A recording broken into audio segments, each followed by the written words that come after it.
to slam the door on me now. I swear sometimes I think when I get up here and they do something like this, the next time you see me I'm going to be out on the patio. Anyway, I want to talk to you about some freedoms too. This is a day of freedom.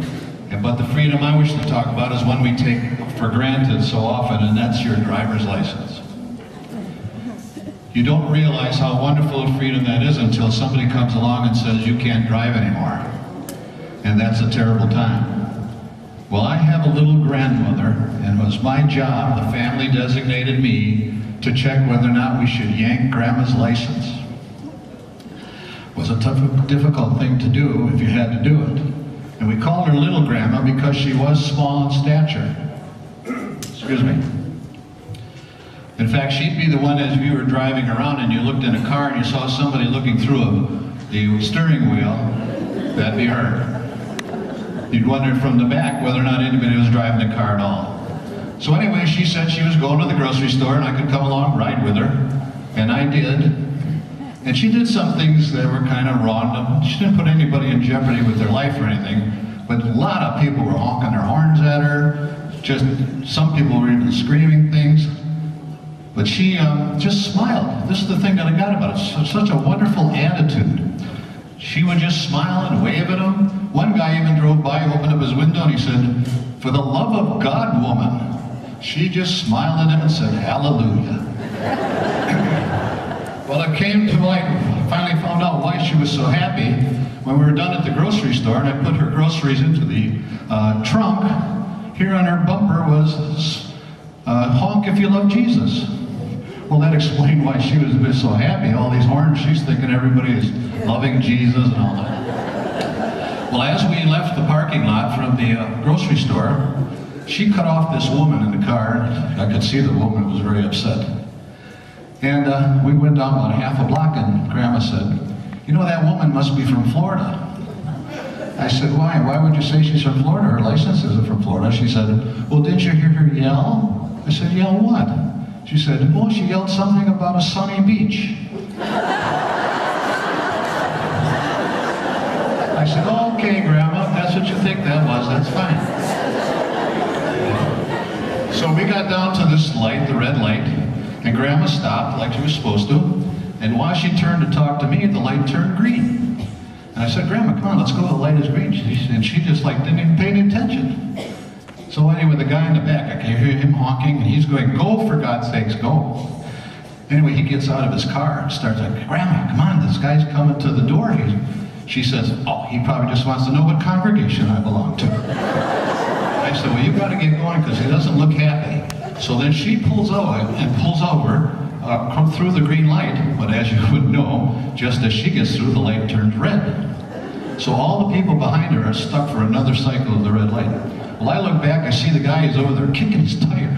He's so mad. And then he turned around and gave Grandma the gesture. You know the one with the hand? The nasty gesture? You all know what I'm talking about. Well, I hope Grandma didn't see it. But sure enough, she asked about it. What was that gesture? Well, she has had such a wonderful morning. Driving and having hallelujah and honk if you love Jesus. I hated to bring her down at all. So I said, well, that gesture is the Hawaiian peace sign. I said, people do that when they want peace and love throughout the world. She said, oh, I'm so happy because I've seen so many of those lately.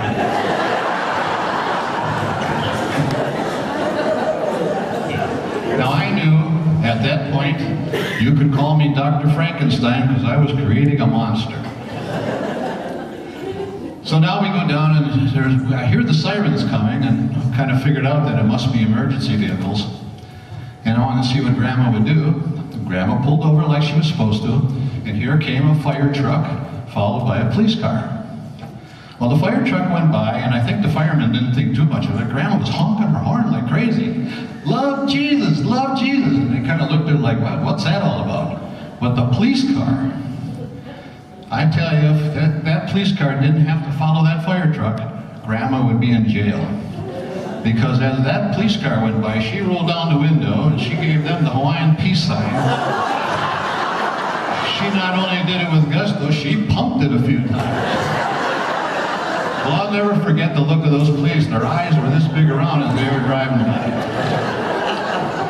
Well, there was only one more incident before we got home. Grandma was coming onto her own home street, and she was coming around the corner pretty fast. I said, Grandma, you better slow down. And as she turned the corner, here was her parish priest walking across the street. She slammed on her brakes, and they just like right facing each other. He did the sign of the cross. You could see he was scared to death. Did the sign of the cross like this, and he kind of gave her a little kiss like that. Yeah. She honked that horn and gave him the Hawaiian peace sign. I thought the guy was going to faint. And as she drove by, she said, "See you Sunday morning." And then he's waiting for that to happen in church. So anyway, we got her home, and I took her groceries upstairs and told her that I thought she did all right. She didn't really scare anybody too much. So I said I wasn't going to recommend yanking her license. She said, "Oh, thank you very much." And I gave her a kiss and a hug, and then I left. I got back to the elevator, and there was this young woman comes over. She's got an apartment on the same floor. She gets in the elevator with me. We're going down. She says, "Who was that woman that you were saying goodbye to?" I said, "That's my sweet, sweet little grandmother." She said, "Sweet? When you turned around, she gave me the finger." I said, "They get old and nasty, don't they, when they get older?"